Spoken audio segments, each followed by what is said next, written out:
Boa noite aos que estão chegando. Sejam bem-vindos a mais uma live de terça-feira do GAEFA.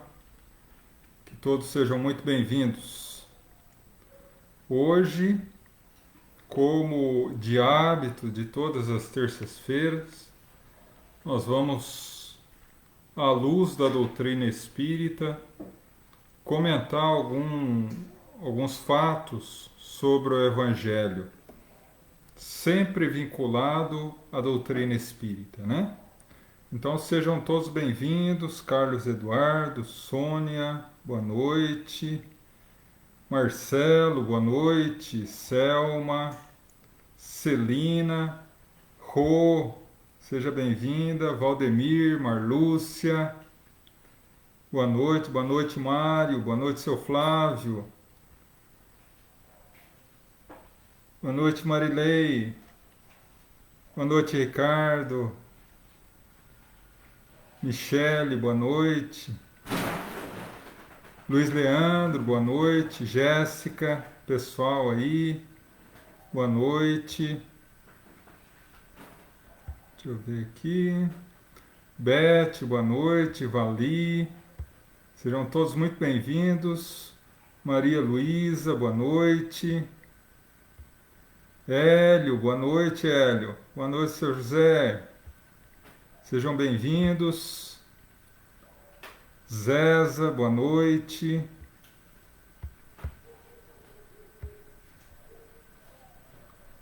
Rosineide, boa noite, minha irmã. Clara, boa noite. Cacilda, Inês, todos os nossos irmãos que estão chegando aqui para a nossa live, sejam todos muito bem-vindos. Como eu havia comentado, hoje nós, na live de terça-feira, na nossa reunião habitual de terça, é o momento de falar a respeito de um tema do Evangelho, sempre à luz da doutrina, né? E como vocês já puderam perceber na chamada de hoje, hoje nós vamos falar dos 10 mandamentos, né? Falar um pouco dos 10 mandamentos, que muita gente erradamente imagina que já são superados, né? Mas a gente vai ver hoje que não é bem assim.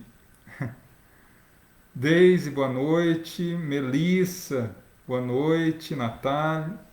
Natalina, boa noite. Eliana, seja bem-vinda. Valdete. Eliane, boa noite. Silvia, seja bem-vinda. Yara. Vanice, boa noite. Landa, seja bem-vinda. Pessoal aí da casa da tia Teresa, um beijão a todos. Eliana, boa noite. Giovana. Pernambuco, meu irmão, seja bem-vindo. Mercedes, boa noite. Marcelinho, boa noite. Eliane. Ângela, boa noite. Janir, Dirceia. Sandra, boa noite, minha irmã. Estaremos em vibração por você hoje também. Ana Luísa. Lívia, minha irmã, boa noite. Carmen. Sônia, Edson, boa noite. Altino. Gino, boa noite, Gino. Elisângela. Luiz Marcelo, boa noite. Moisés. Rosmarie, boa noite. Irani, seja bem-vinda. Mazé. Leda, boa noite. Paulo, Silvana, Lucilene, Débora, Clarice, boa noite. Luiz Miguel, Maria Ângela, Flávia, Marina e a todos os nossos irmãos que estão aqui conosco, conectados, uma abençoada noite. Que possamos ter uma live de paz e harmonia e que a espiritualidade superior possa nos conceder uma reunião de paz. 8 horas, vamos iniciar então a nossa live. E para isso eu convido a todos a elevar o pensamento e o coração a Deus, a nosso Mestre Jesus.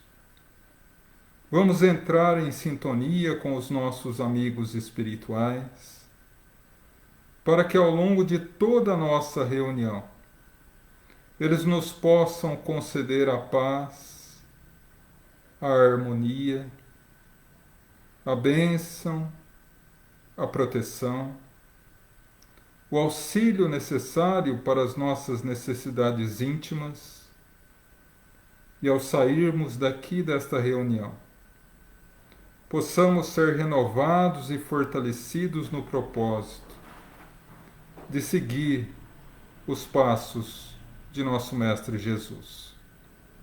Que assim seja, graças a Deus.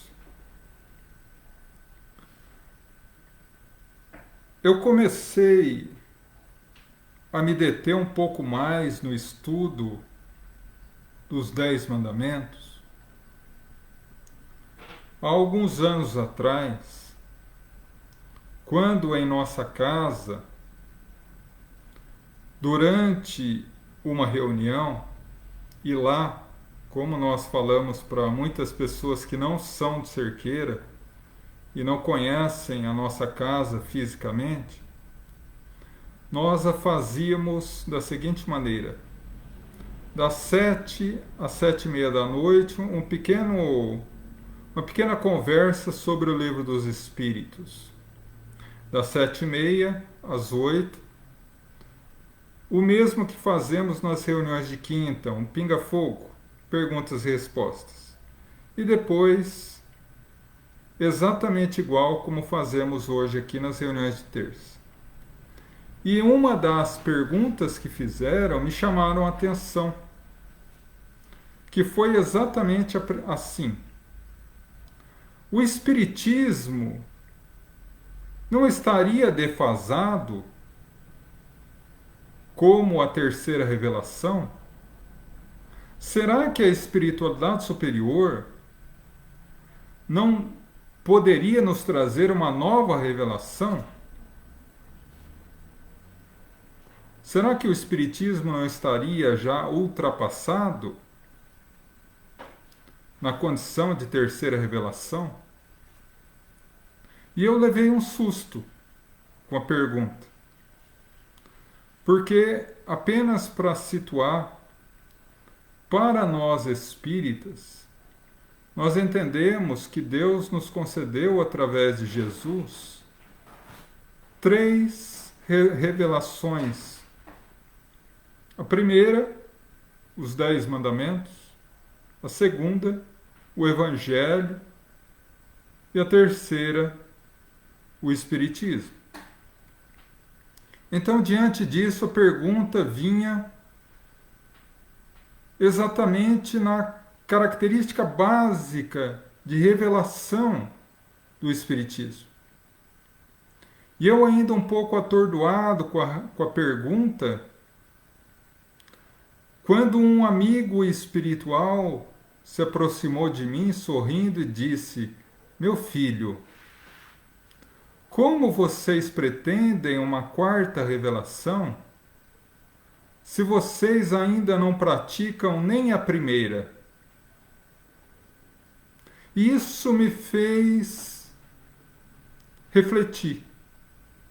Naturalmente que eu não respondi dessa forma colorida que o amigo espiritual me passou, mas com a mesma fundamentação.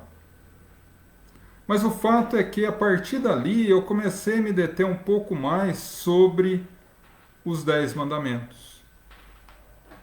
Porque, em realidade, os 10 Mandamentos da lei é o início da tarefa.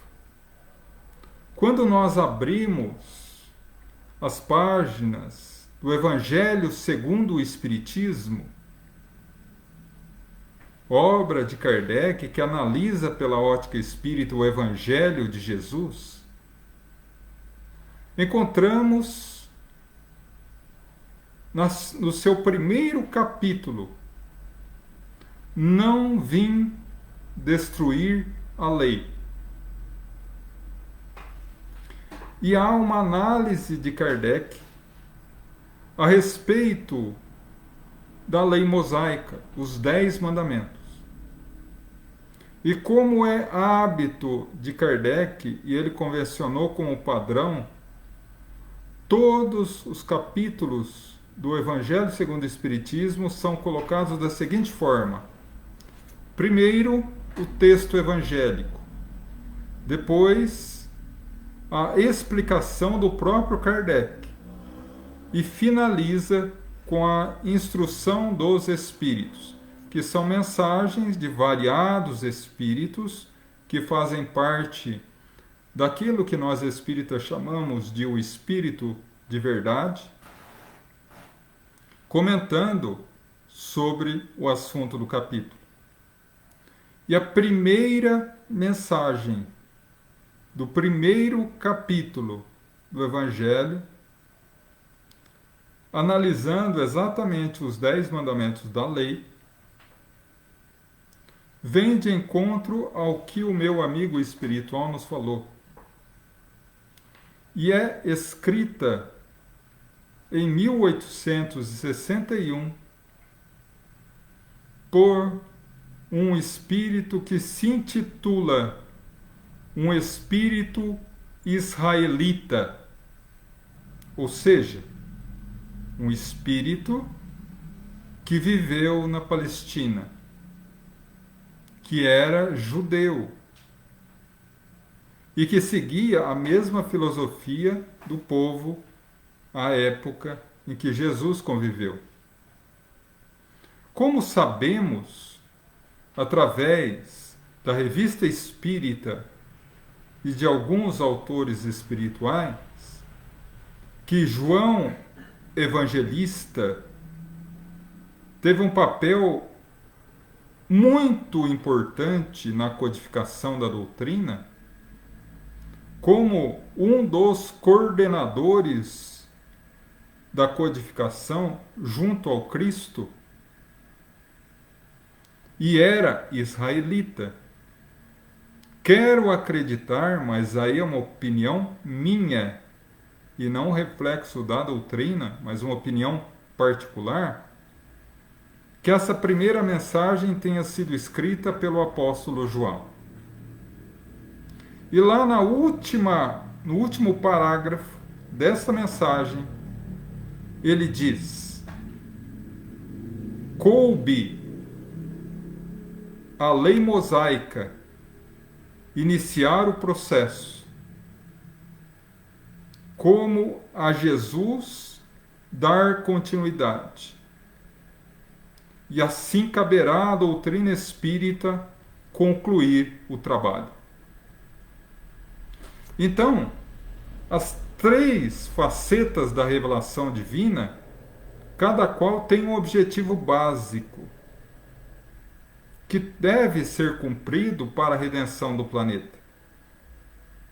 A primeira revelação, os 10 mandamentos, tem como objetivo básico ensinar a criatura humana o que não fazer. É natural, pois à época estávamos numa fase de infância espiritual. E todos nós que somos pais e mães, sabemos que geralmente a palavra que mais utilizamos para uma criança na infância é não. Tanto é que dos 10 mandamentos da lei mosaica, apenas 3 não têm a palavra não. Mas, dando continuidade a isso, a lei de Jesus, o Evangelho, veio nos mostrar não o que não fazer, mas o que fazer. Perdoar 70 vezes 7, oferecer a outra face, não é? Praticar o amor para com os inimigos e tantas outras situações. E a doutrina espírita? vem complementar esse trabalho de renovação íntima, uma vez que a lei mosaica ensina o que não fazer e o Evangelho ensina o que fazer, a doutrina espírita vem nos ensinar como fazer, como perdoar, como praticar a caridade, como amar os inimigos, como. Então, diante disso, hoje nós vamos nos deter na lei mosaica. Apesar que essa expressão, quando nos referimos à primeira revelação, ao meu ponto de vista, está equivocada.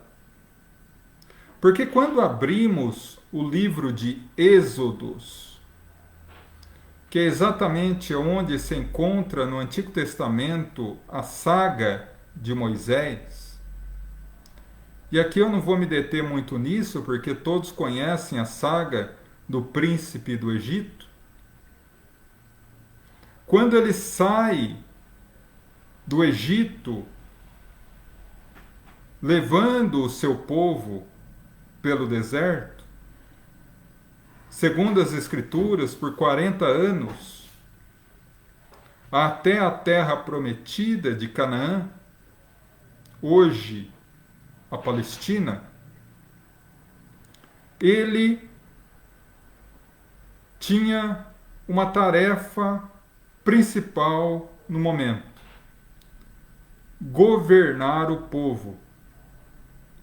E como governante daquele povo, ele tinha a responsabilidade dupla de florescer no coração do povo as tradições do povo hebreu que eles haviam perdido durante 400 anos de escravidão no Egito.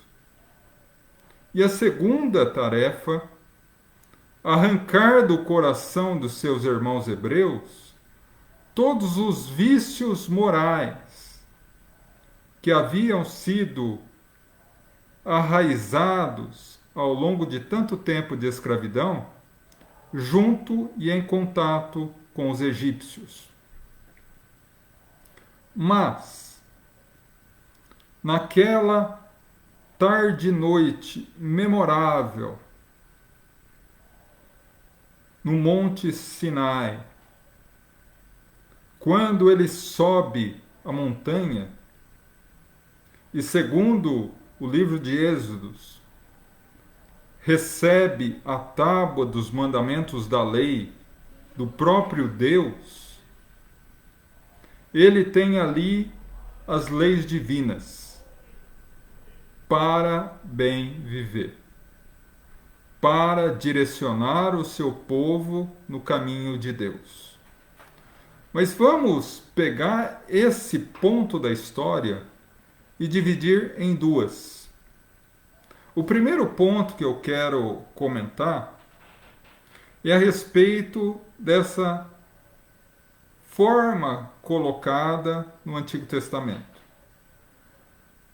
Quando formos abrir o livro de Êxodos, vamos encontrar lá que Moisés recebeu das mãos do próprio Deus a tábua dos 10 mandamentos da lei.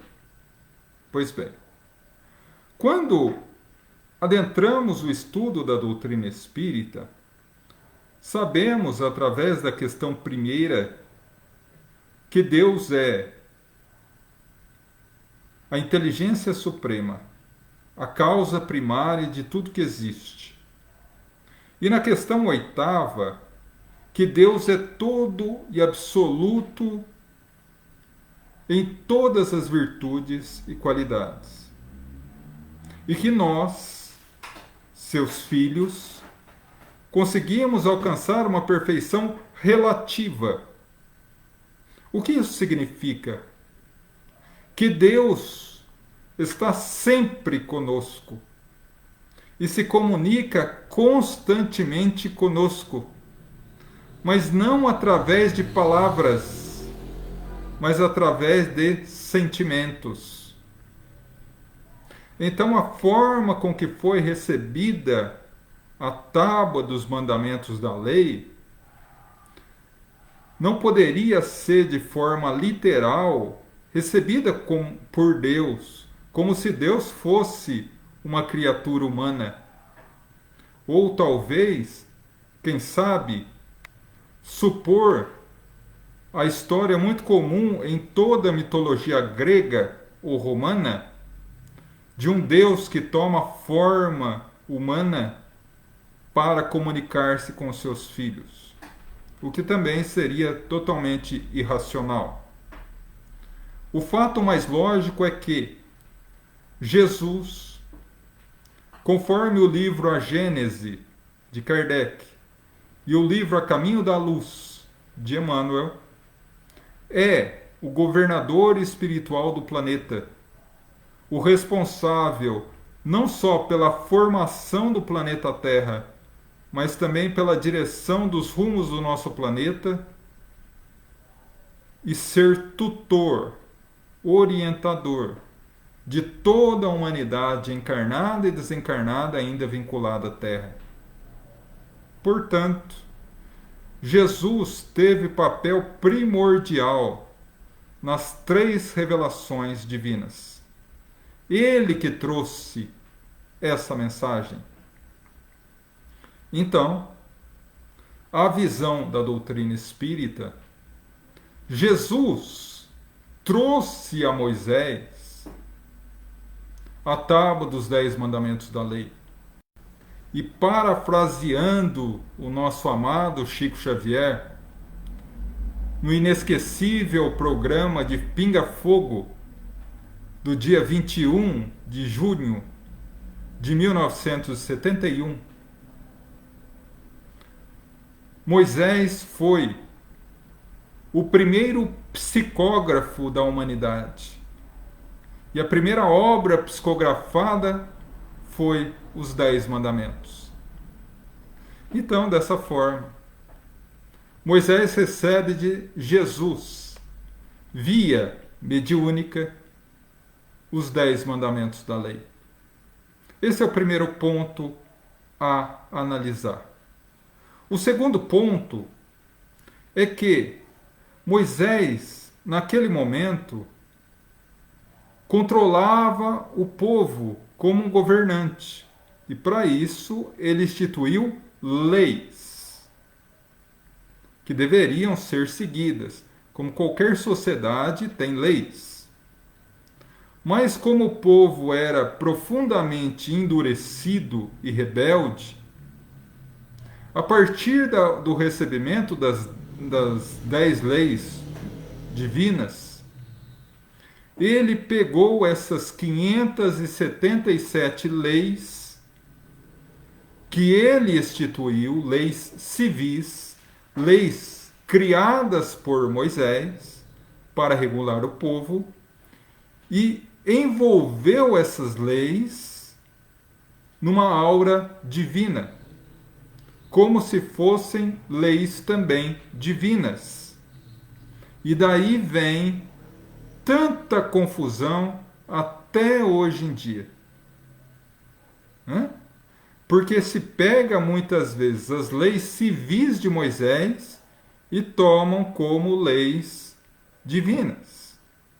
Mas em realidade, as únicas leis divinas que Moisés nos trouxe foram os 10 mandamentos da lei.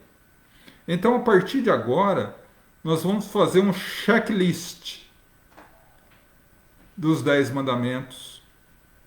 Peguem papel e lápis e vamos anotar em que mandamento a gente derrapa. Né? Vamos lá então. Primeiro mandamento. Eu sou o Senhor vosso Deus. Vos tirei do Egito, da casa da servidão. Não terão outros deuses diante de mim. Não farás imagem de nada que está no céu ou na terra, ou nas águas, e nem renderá culto soberano. Para alguns, amar a Deus sobre todas as coisas. Eu tenho a absoluta certeza que se eu perguntar agora para vocês e para mim mesmo, você ama a Deus sobre todas as coisas? Com toda certeza. Você só tem Deus como Senhor Supremo? Com certeza. Vamos dar uma analisada nisso? Não tereis outros deuses, e algumas traduções dizem outros deuses estrangeiros diante de mim. Deuses que estão fora do âmbito de Deus. Deus é divino por essência. Deus é amor por essência. Como amor, João? Segunda carta de Pedro, Deus é amor. Então, tudo que foge ao amor não é de Deus. Tudo que foge do divino não é de Deus. Então, sempre que eu coloco a minha confiança, a minha vida em interesses que não são Deus, eu não estou amando a Deus sobre todas as coisas. Ah, mas eu amo a Deus, João. Eu coloco a minha vida nas suas mãos. Isso é muito bonito. Mas eu, você e todos nós nem sempre fazemos isso. E nós vamos analisar o porquê. Jesus chegou a dizer assim: aonde estiver a tua mente, aí estará o teu coração. O que isso significa? Significa que aonde estiver o foco da minha atenção, do meu pensamento, estará o meu espírito. Quando eu foco em Deus, independentemente do que ocorra em meu redor, eu me mantenho sereno, em paz. Então aí a gente já começa a perceber que a gente não ama tanto assim a Deus. Agora, vamos imaginar, a título apenas de teoria, que alguém, ao invés de colocar toda a sua confiança em Deus, coloca toda a sua confiança no seu trabalho, no seu dinheiro, na sua casa, na sua família. Como todos nós fazemos, né? Por quê? Porque é natural do ser humano. Quem de nós não foca a nossa tranquilidade no nosso lar, na nossa casa, nas condições financeiras para ter uma vida razoavelmente tranquila, né? É normal. Mas qual é aquele amor, aquela entrega a Deus? É a história de Jó. Todo mundo sabe da expressão paciência de Jó. Mas ninguém sabe muito bem a história de Jó do Antigo Testamento. Deus tirou tudo de Jó para provar a sua fé, e ele manteve-se saudável e com fé. Tirou a família, tirou o dinheiro, tirou a plantação, tirou a saúde, tirou as terras, e ele firme. é uma história bíblica que acaba nos relatando exatamente isso que a gente faz. Então, não quer dizer que deveremos deixar de amar a nossa família para amar Deus. Mas como Jesus nos falava, aquele que não odiar pai e mãe acima de mim, não é digno de mim. Mas odiar não no sentido de querer mal, mas no sentido de preterir, querer mais. Quem não amar mais a Deus do que a mim, ou aos pais, ou à família, não é digno de mim. Quantas vezes a gente coloca a confiança da nossa vida nos patrimônios materiais? E daí, quando desencarna, fica desesperado, porque tudo ficou. E aí, quando os amigos espirituais chegam no mundo espiritual e falam, você precisa ter paciência e fé em Deus. Mas como eu vou ter fé em Deus se durante toda a vida eu não pratiquei a fé em Deus? Bom, vamos parar por aí, que a gente só está no primeiro mandamento ainda. Então eu já peguei a minha listinha aqui, já risquei o primeiro mandamento que eu não cumpro. Vamos ao segundo. Não levantar ou não falar o santo nome de Deus em vão. Será que a revelação estava se referindo ao literal? Falar o nome de Deus? Ou de Jesus, que é o reflexo de Deus na Terra? Naturalmente que não. Ele se referia à força e energia das palavras. Porque Jesus disse, só sai da boca aquilo que está cheio o coração. Então purifiquemos o nosso falar para que lentamente nós possamos purificar o nosso coração. Quantos de nós não percebem a força que as palavras têm? Muitas vezes conversamos com alguém e o peso da palavra parece uma bofetada. Tal é a energia pesada.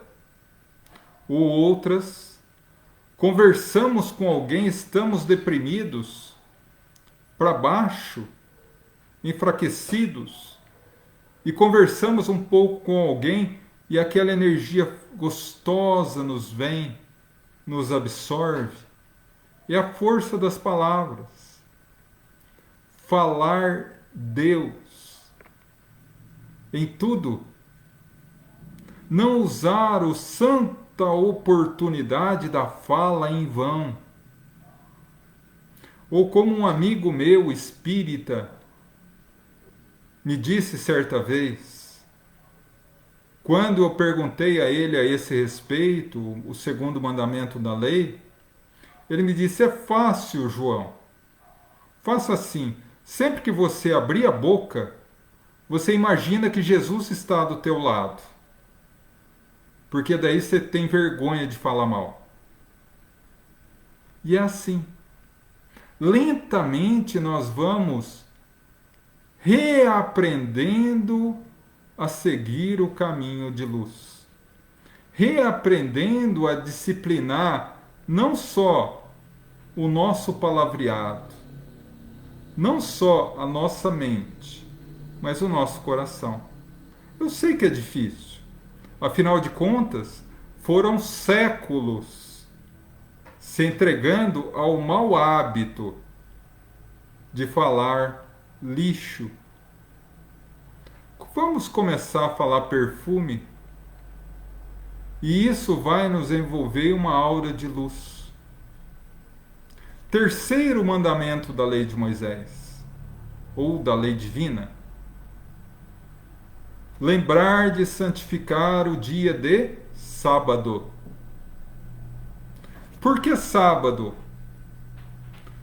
Porque é uma tradição que vinha da forma figurada em que Moisés descreveu a Gênese, a criação do planeta, em que Deus criou a terra em 6 dias e descansou no 7º.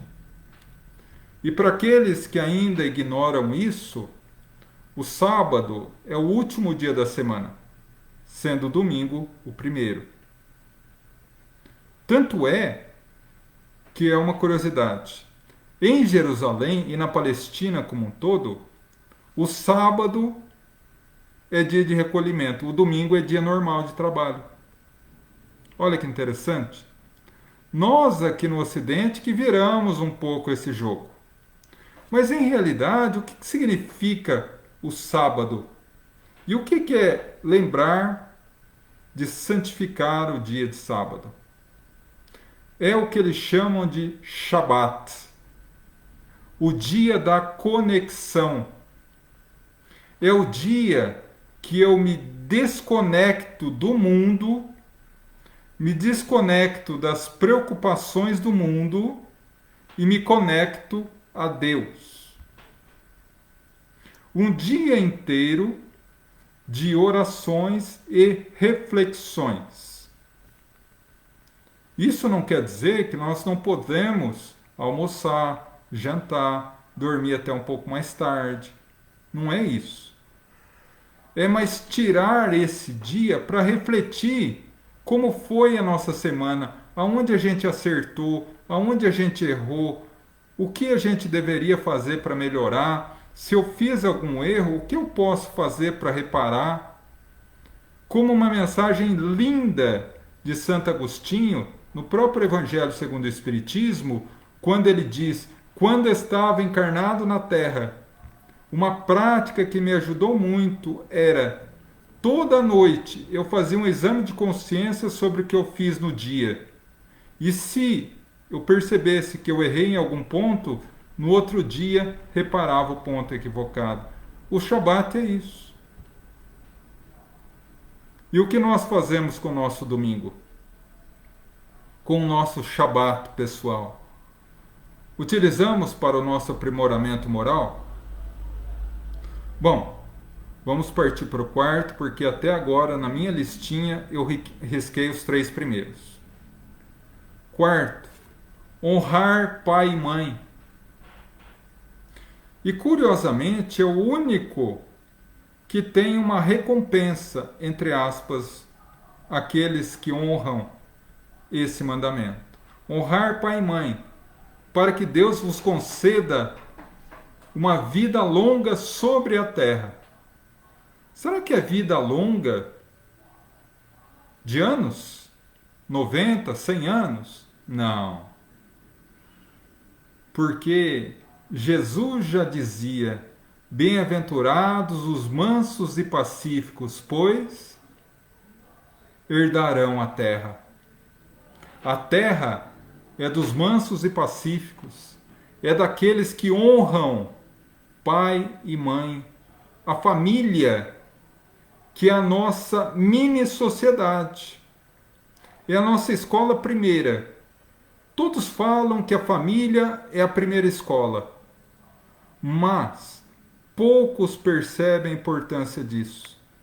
Deus nos concede encarnar dentro de uma família para que nós comecemos dentro da família a nos reajustar com a consciência divina e com a nossa própria consciência. Então, quando fala-se em honrar pai e mãe, não é apenas literalmente lógico.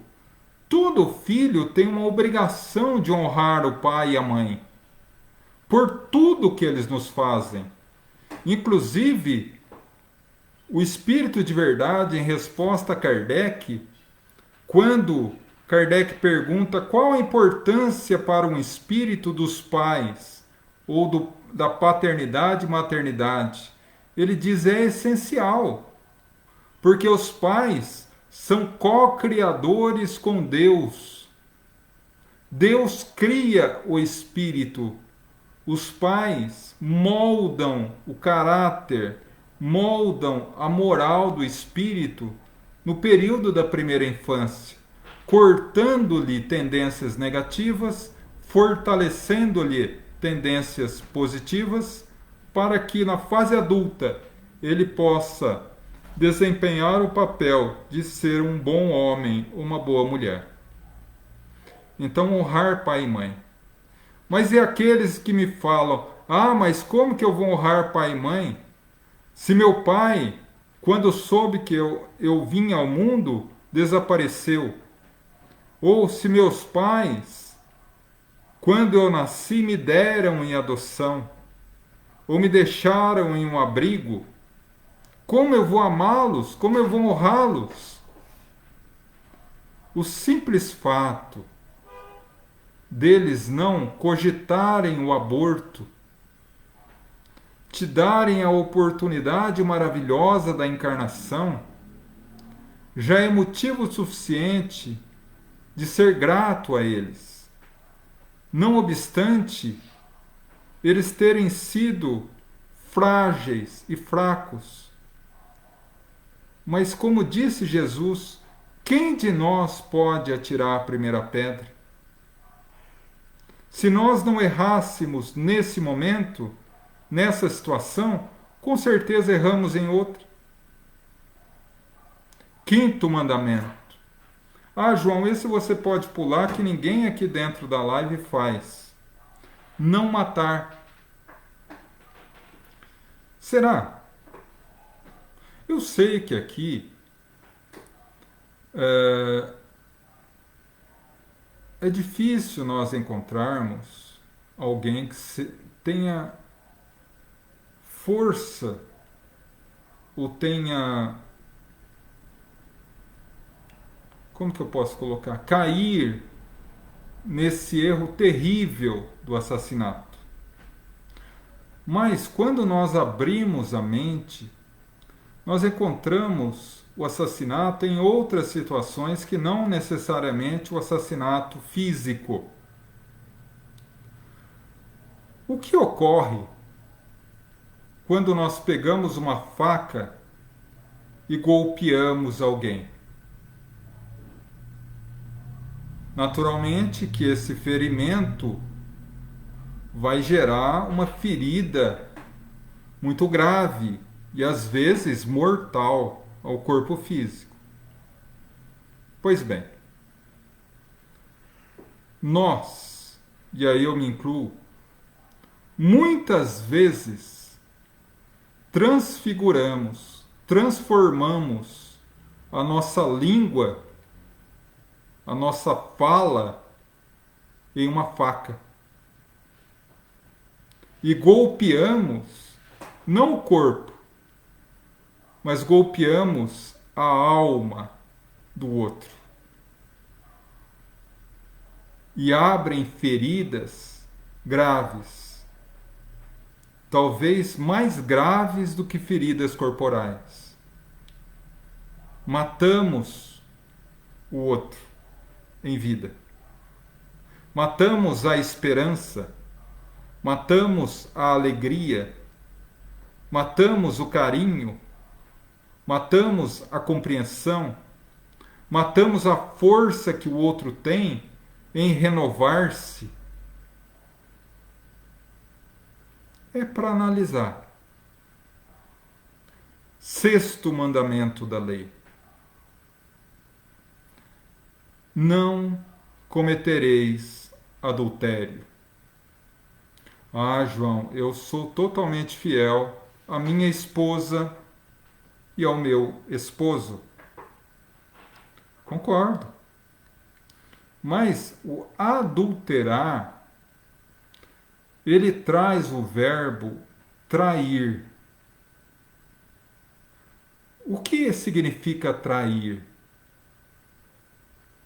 Trair é literalmente, e aí lógico que não é uma definição brilhante porque é minha, é você pisar no coração do outro para satisfazer um desejo seu. Isso é traição. E nesse sentido, pode-se trair a esposa, o marido, os filhos, os irmãos, os pais, os colegas de trabalho, os amigos de sociedade, os desconhecidos. Pode-se trair tanta gente. Quem nunca magoou ninguém? Quem nunca desprezou os direitos dos outros por benefício próprio? Eu me coloco como o primeiro da lista. Se os outros mandamentos eu apenas fiz um X pequeno, esse é o risco mandamento inteiro. Não cometereis adultério contra ninguém. 7º mandamento, não furtar. E naturalmente que ele não fala aqui apenas do furto de material, do furto de patrimônio, que também é um furto e é repreensível pela lei divina. Mas não é apenas isso. Quando trazemos para a matéria do espírito, furtar pode ter vários significados. O que é furtar? É tirar. Tirar de quem tem. Podemos furtar, por exemplo, a paz de alguém? Podemos furtar a sua harmonia? Podemos furtar o seu sossego? Podemos. Vou colocar um exemplo. Saio de casa feliz da vida para trabalhar. Sabe aqueles dias que a gente sai de casa? É que aqui eu vou dar o exemplo compatível à cerqueira, que é pequenininho, tá? Eu sei que aqueles que me ouvem vão trabalhar de metrô, ou circular, ou carro, né? Mas como estamos numa cidade pequena, eu saio a pé trabalhar. Feliz da vida. Encontro alguém e caio na besteira de dizer: oi, tudo bem? Como vai? E a pessoa é um rosário de lamentações. Ai, minha vida é uma porcaria. Nossa, eu tô com dor aqui. Eu tô com dor ali. O médico falou que eu tenho isso, que eu tenho aquilo. E a pessoa vai desfiando a conta de tormentos para você. Quando se despedem, ela ainda tem a cara de pau de dizer assim: nossa, foi tão bom falar com você, tô mais leve. Lógico, a carga negativa foi para você. E se você não tomar cuidado, o teu dia que vai ser péssimo. Furtou a tranquilidade. Ah, mas eu não posso. Eu não posso reclamar? Eu não posso reclamar com ninguém? Pode. Pode sim, com certeza. Mas reclamar é uma coisa. Falar ou aumentar para os outros é outra completamente diferente. Então vamos analisar os furtos, a carga negativa que jogamos nos outros. 8º mandamento. 8º mandamento. Não levantar falso testemunho contra o vosso próximo. não levantar falso testemunho contra o vosso próximo. E muita gente confunde isso com não mentir. E muita gente utiliza o não mentir como pretexto para ser cruel e falar a verdade para as pessoas sem nenhum cuidado. Quando Cristo nos ensina a não levantar falso testemunho contra o nosso próximo, não fazer o mal contra ninguém. Isso que é o 8º mandamento. A partir daí, a gente compreende que a seguinte situação que não se deve fazer: para se eximir de alguma culpa, colocar a culpa no outro. Para satisfazer um desejo próprio, falar mal do outro. E como ocorre isso, né? E como ocorre isso? Falar mal dos outros. Quando nós estamos numa conversa, e aí não sou eu falando, mas André Luiz, quando ele nos fala assim: é impossível atualmente, isso há 60 anos atrás, é impossível atualmente mantermos uma conversa sadia entre mais de 3 pessoas por mais de 3 minutos. Sempre vem aquele dizendo: soube da última? Soube de fulano? E aí vamos julgando e levantando falso contra nossos irmãos. Então a análise. Eu sou uma pessoa verdadeira, mas a pretexto de ser verdadeiro é cruel. Não é? Então, dessa forma, devemos analisar com muito carinho a nossa responsabilidade diante do que nós falamos dos outros e para os outros. Porque não nos enganemos. Aqueles que são doentes da língua, ou seja, que são viciados em falar mal dos outros, da mesma forma que falam dos outros para nós, quando nós saímos, falam de nós para os outros. Porque não se aguentam. E aí Emmanuel nos converte o raciocínio da seguinte maneira: sejamos nós as estações finais de toda e qualquer maledicência.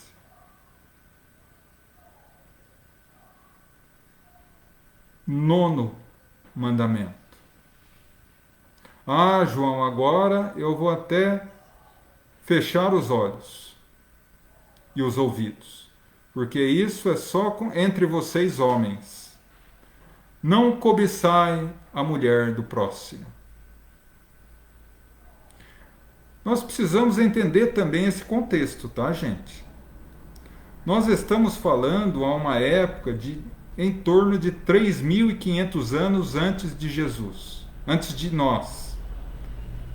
1.500 anos antes de Jesus.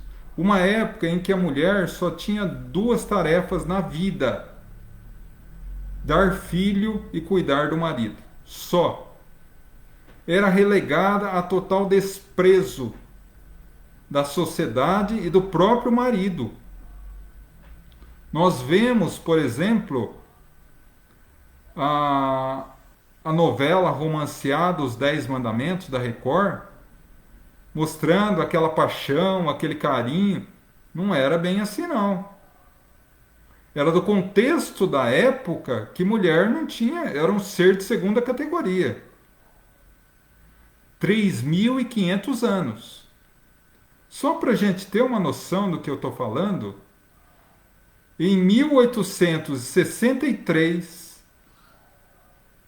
Kardec recebeu uma carta perguntando se mulher tinha alma. E ele teve que fazer um texto e publicá-lo na Revista Espírita de 1864 com o título Mulher tem alma? Pergunta. Então imagina aquela época. Se Moisés dissesse: olha, gente, o 9º mandamento é o seguinte: não cobiçai a mulher do próximo, e nem o homem da próxima. Como eles receberiam isso?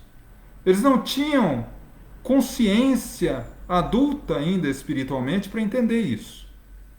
E a partir daí, acabaram compreendendo ao pé da letra. Mas em realidade, é não olhar com os olhos de cobiça a ninguém. Que o seu parceiro, que a sua parceira de vida lhe baste para preencher a alma. A alma. Porque quando falamos em união, quando falamos em casamento, é muito bonito a beleza física, mas passa. É muito bonito o entrosamento da paixão, mas passa. O único relacionamento que dá certo é aquele que é fruto do amor. E o amor só prevalece quando nós nos conhecemos intimamente. Os erros do nosso parceiro ou parceira. E é aí que nós vemos o verdadeiro amor. Mesmo sabendo que ele ronca, por exemplo, continuamos a amar. Mesmo sabendo que ela não sabe cozinhar, por exemplo, nós continuamos a amar. É assim o amor. Mas quando todo e qualquer sentimento contrário ao amor une o casal, essa relação já nasceu morta. Como um nate morto, um feto que é abortado. Então é nesse sentido que o 9º mandamento nos chama a atenção. E o 10º mandamento? Curiosamente, fechando a primeira revelação da imortalidade: não cobiçai a casa do vosso próximo, nem seu servo ou serva, nem seu asno, nem nada que lhe pertença. Não cobiçar, não ter inveja, porque a inveja é um veneno que corrói a alma do invejoso. Porque o invejoso é um doente terminal da alma. Tendo uma profunda admiração doentia pelo ser invejado, ao invés de se esforçar por conquistar também, ele vê o caminho mais fácil.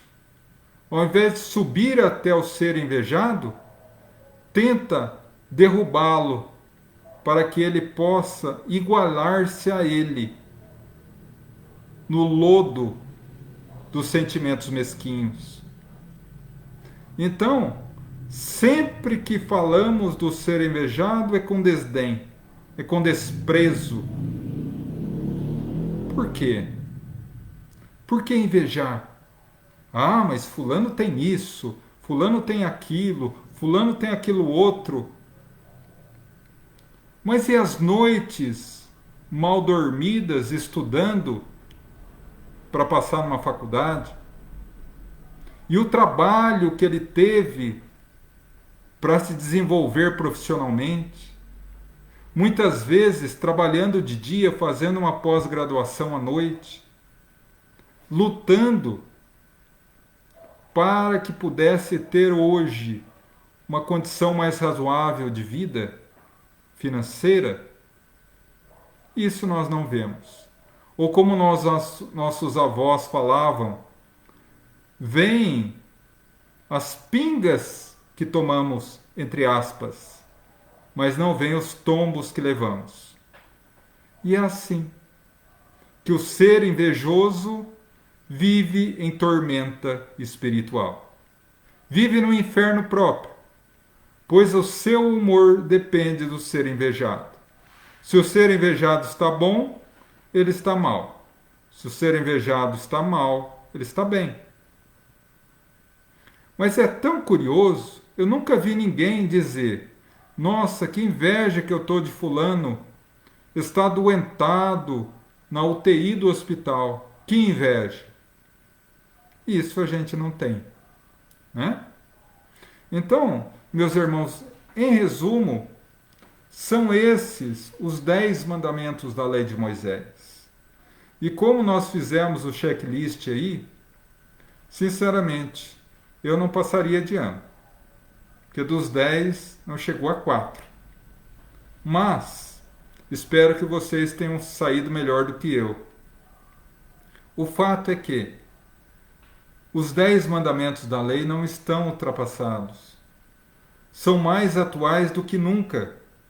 E devemos, a partir deles, compreender Jesus, seguir Jesus, para que um dia a gente consiga integralmente caminhar os passos que Jesus caminhou. Ou como diz o inesquecível Francisco de Assis, comece fazendo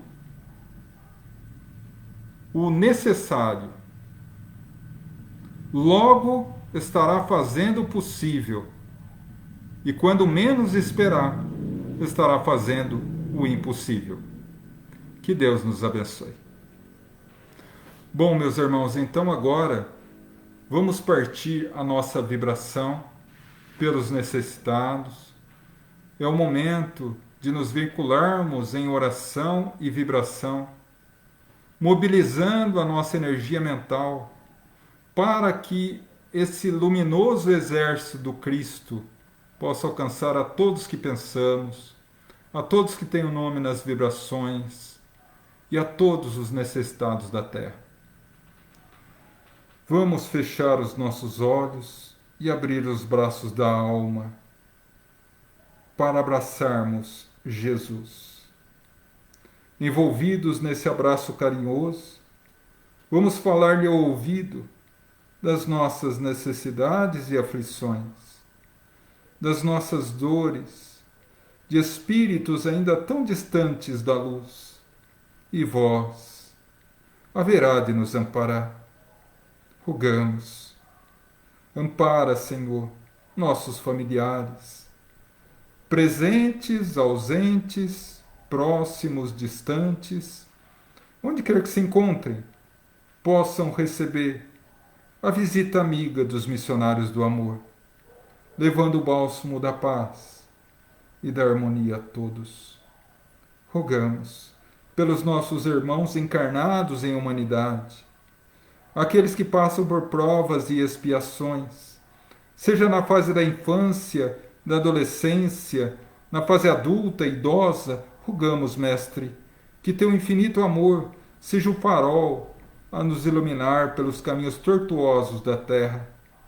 Rogamos pelos nossos irmãos que passam pela vida física aprisionados a um leito de hospital, a doenças tidas pela medicina como incuráveis. Rogamos a cura, Mestre. Mas, se não for possível, uma vez que a doença é remédio amargo para a cura do espírito, rogamos fé, perseverança, resignação e, sobretudo, a certeza que dia virá encontrarão muito mais do que a saúde física, a saúde espiritual. E agora eu convido a todos a mentalizar profundamente a todos os irmãos que necessitam. Estamos, nesse momento, formando uma corrente de luz e de energia que alcançará toda a terra. Jesus nos disse: onde estiver 2 ou mais pessoas em meu nome, ali estarei. Ele está conosco. Vamos, meus irmãos, transmitir todo o amor e todo o carinho a todos os necessitados, a todos os nossos irmãos que nos pediram orações e vibrações ao longo da semana, a todos aqueles que nesse momento a nossa mente alcança, a todos os doentes e sofredores do mundo, a todos aqueles que nesse momento passam pela prova dolorosa da Covid-19, infectados, rogando a Deus que os ilumine e ampare. Se eles estiverem na condição de sintomas leves, assintomáticos, ou em condições mais delicadas e graves, rogamos, Mestre, Tu que és o médico de todos os médicos, abençoa e ilumina nesse momento tão grave. Rogamos também por todos nós outros, irmãos em humanidade, que ainda carregamos essa cruz dos tormentos que são gerados pela pandemia. Abençoa, Senhor. Abençoa aqueles que nesse período tormentoso da humanidade se entregam ao desespero, à dor, ao sofrimento. Fortalece-lhes a fé, pois sabemos, Senhor, que tu estás no leme e no momento necessário, no momento específico que Deus entender por bem que essa prova coletiva termine, ela haverá de terminar. A tempestade haverá de passar, o dia haverá de raiar novamente. Rogamos, meus irmãos, pelos nossos irmãos também doentes, mas aqueles doentes da alma, aqueles que são vitimados por obsessões, muitas vezes cruéis, rogamos por eles, mas também por aqueles que são os algozes, que são os perseguidores de hoje e que muitas vezes foram os perseguidos de ontem. Bafeja, sopra suavemente sobre os seus corações o perfume delicado do perdão e da renovação. Rogamos a todos que necessitam. Nesse mundo que Jesus nos disse seria um mundo de dores e lágrimas, mas que Ele nos prometeu estar ao nosso lado. Rogamos agora pelos nossos irmãos já desencarnados, nossos familiares que se foram antes, para que Deus os ilumine na nova etapa e receba de nós o buquê luminoso da saudade, banhada na fé em Deus. Aos nossos irmãos que sofrem no mundo espiritual as consequências de uma vida voltada ao erro, rogamos que o arrependimento lhes abra a porta da vida renovada.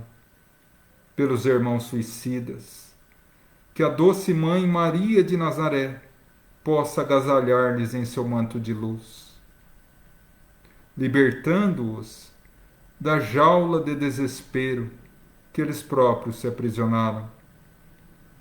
E aqueles que perseguem, Pai, rogamos por aqueles que impõem o sofrimento e a dor. Rogamos por aqueles que ainda atormentados pela dor do ódio atormentam. Que teu infinito amor possa tocar-lhes o coração, abrindo-lhes a vida para uma nova oportunidade de redenção e paz. E assim, agradecidos a Deus, o Pai da vida, a Jesus, o constante amigo, e a legião de espíritos amigos que nos abençoa, nosso profundo agradecimento e gratidão. Pai nosso, que estais nos céus, santificado seja o vosso nome, venha a nós o vosso reino, Seja feita a vossa vontade, assim na terra como no céu. O pão nosso de cada dia dai-nos hoje. Perdoa nossas dívidas, assim como perdoamos os nossos devedores. Não nos deixa cairmos em tentação, livrando-nos do mal, porque teu é o reino, poder e glória sempre. Que assim seja.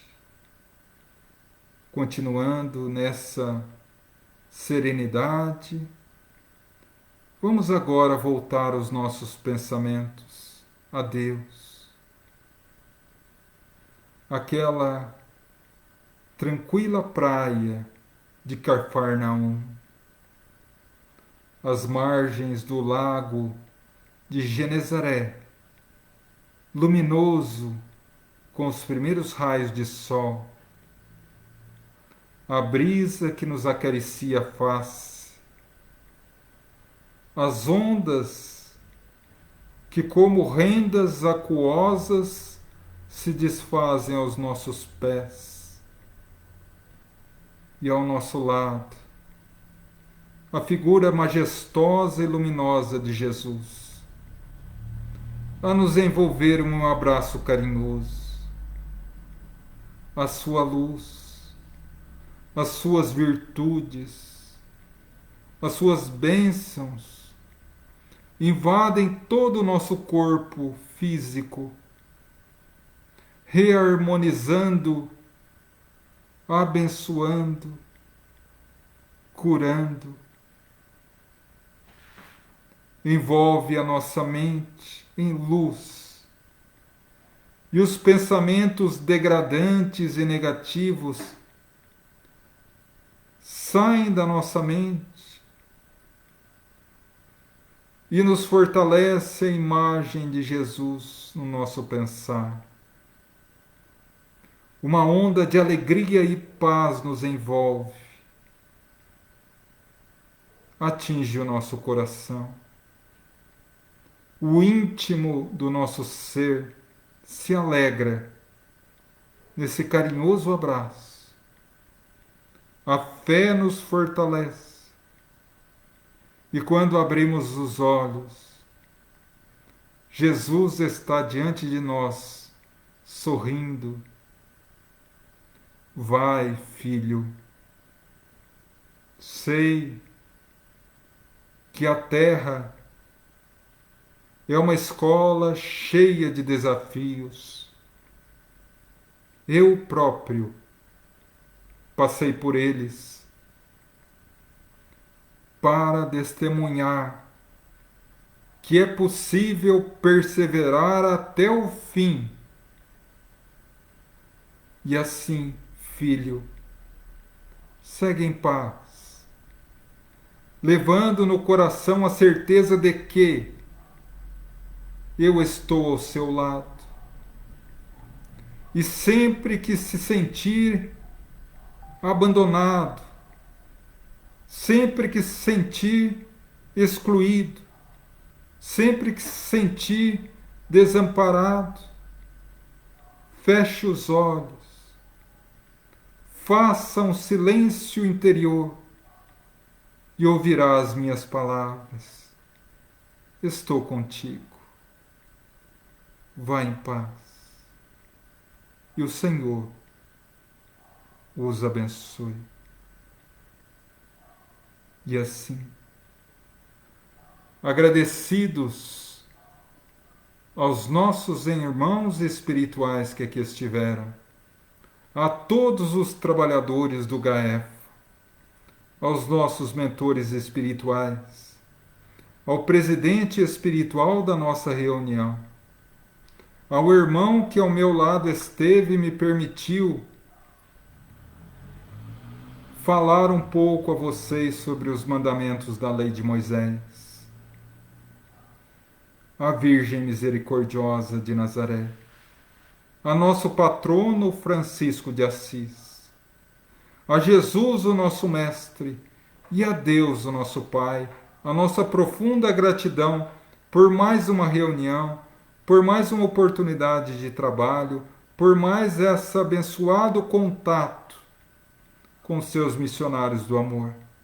E rogamos, Pai, nos abençoa, nos fortalece e nos indica o caminho para que possamos, não obstante os desafios, continuar caminhando para um dia podermos nos plenificar, nos inteirar, nos complementar no teu infinito oceano de amor. Que assim seja, graças a Deus. E assim, meus irmãos, encerramos mais uma reunião de terça-feira do GAEFA. Nosso profundo carinho, nossa profunda gratidão a cada um de vocês. Sintam-se abraçados por mim, que tenham uma noite de muita paz, de muita harmonia, de bênçãos, que possam despertar amanhã renovados, lembrando dos 10 mandamentos da lei, para que possamos começar engatinhando para um dia podermos correr livremente pelos campos do Senhor. Que Jesus abençoe e ampare a cada um de vocês. Gostaria de dizer, como digo sempre, que essa reunião continuará na nossa página do Facebook, o Grupo de Assistência Espiritual Francisco de Assis, que daqui a alguns momentos também estará no nosso canal do YouTube, o GAEFA Espírita. Mas gostaria de dar uma novidade a vocês. Graças a um grande querido companheiro nosso que abraçou essa causa conosco, hoje já temos também um Instagram. O Instagram é @GaefaEspírita. E ali também postaremos diariamente as mensagens, pequenas pílulas, em que falaremos sobre o Evangelho e outras orientações sempre vinculadas à doutrina espírita. Então eu gostaria que vocês nos auxiliassem nessa caminhada. Se essa reunião de hoje foi proveitosa a vocês de alguma forma, compartilhem esse vídeo no Facebook, se inscrevam no nosso canal, nos auxiliem no Instagram, como sempre digo, não por orgulho pessoal ou por autopromoção, mas como uma maneira de auxiliar a tantos que nesse momento de pandemia se desesperam e muitas vezes uma frase, algo que se possa dizer que atinja o coração dessa pessoa e alivie um pouco o seu sofrimento, já terá valido a pena. Que Deus ilumine, ampare e abençoe cada um de vocês. E semana que vem, aliás, essa semana, depois de amanhã, quinta-feira, nossa reunião do Pinga Fogo, no mesmo bate-canal, a mesma bate-hora. Às 8 horas da noite, Pinga Fogo, aqui no GAEFA. Tá bom? Que Deus ampare, ilumine e abençoe cada um de vocês. Gratidão e fiquem com Deus.